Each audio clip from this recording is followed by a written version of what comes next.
Cyrus Christie interview, I can't let Fulham exile break me down. Fulham's Cyrus Christie will always remember the shock of seeing his baby daughter in intensive care for the first time. Christie's partner Nahid experienced a series of complications during pregnancy and, one night in September, she was rushed to hospital while struggling to breathe. Doctors had to deliver the baby a month premature and, after a sleepless 3-day ordeal, while Nahid was stabilized, their first child, Amaya, was born. When she came out, she didn't make a sound, Christie says. You're panicking then, even more. They said she was breathing, and you're thinking everything's fine, you're holding your baby, and then the doctors come rushing in saying they have to take her to the ICU. When I came in, she was all wired up, had all the tubes through her nose. That was a shock, seeing her there for the first time. Sponsored it was an emotional rollercoaster for 3 or 4 days. By the time she was actually born, mentally, physically, and emotionally you were just drained. Amaya spent more than 3 weeks in the infant ICU, with so many minor complications that Christie can't recall all the details now, and Nahid also needed time to recover. She's still quite tiny now, but she's catching up, Christie says. It was tough for my partner, both of them being ill. Thankfully both of them are doing really well now. It was a tough period, you have to be strong mentally.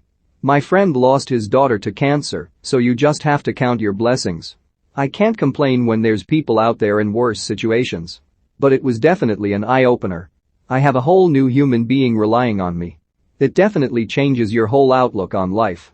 Christie is an experienced Republic of Ireland international, both a dogged defender and one of the game's more thoughtful and socially conscious players. He has won awards for his work in the community with the charity Football Beyond Borders and been a vocal and unflinching campaigner against racism.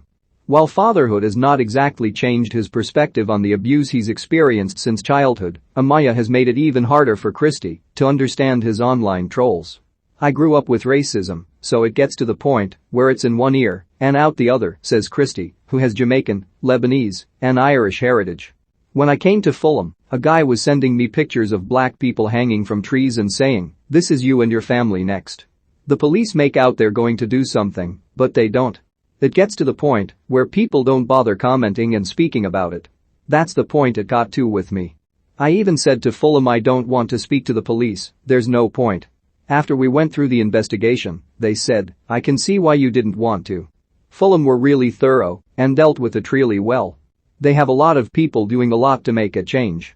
Now I have a daughter, I think if you had kids you'd be super protective if someone was doing that to them. So I don't understand why you do it to someone else. It just doesn't make sense. People forget you're human beings.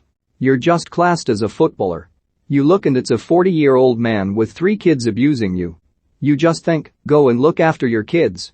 Or it's someone old enough to be your dad and you're thinking, would you want your kid to be in my situation? If someone abused them, how would you feel? Christie believes the game is inching in the right direction. It's moved forward in terms of people being able to talk about racism, he says. Before, not many would, regardless of whether they'd been on the receiving end of it or not. Now you're seeing a lot more white people talking about it, and at times their voice is probably more powerful than someone going through it. But it's small gains, nowhere near enough. It's the same old conversation really, social media platforms have to do more. Christie has barely kicked a ball in anger since returning to parent club Fulham from Nottingham Forest in the summer, making just one appearance in the Carabao Cup this season. He sensed from the off that his opportunities were likely to be limited under new head coach Marco Silva, and the 29-year-old has been in and out of the first-team squad, often training alone for long periods without a proper explanation. He is out of contract at the end of the season and desperate to be allowed to kickstart his career at a new club in January. Mentally, I can't let it break me down, he says. I always thought I'd be given an opportunity, but I found it hard to come by. The boys are doing fantastic this season. The manager's made a decision, and that's football. You learn that. You have to get on with it. I have to look for a new chapter, get back to playing football, and be the best version of myself as a footballer. I have lost that at Fulham. Personally, being out there on my own has been tough. I could understand it if I was being an A-year kicking off. If you've got clarity, it makes it easier for you. I've played over 400 games. I went to the Euros with Ireland as the youngest in the squad. I've played World Cup qualifiers, 2 playoff finals with Fulham, been promoted to the Premier League. I've got a wealth of experience, it's just about getting back to playing regular football.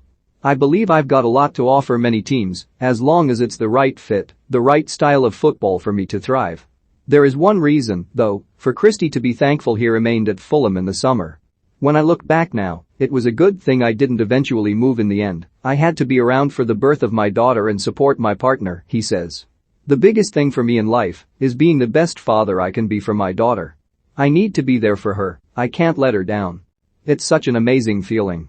It's indescribable, really. Especially with the things we went through to be where we are now, it just makes it even more amazing.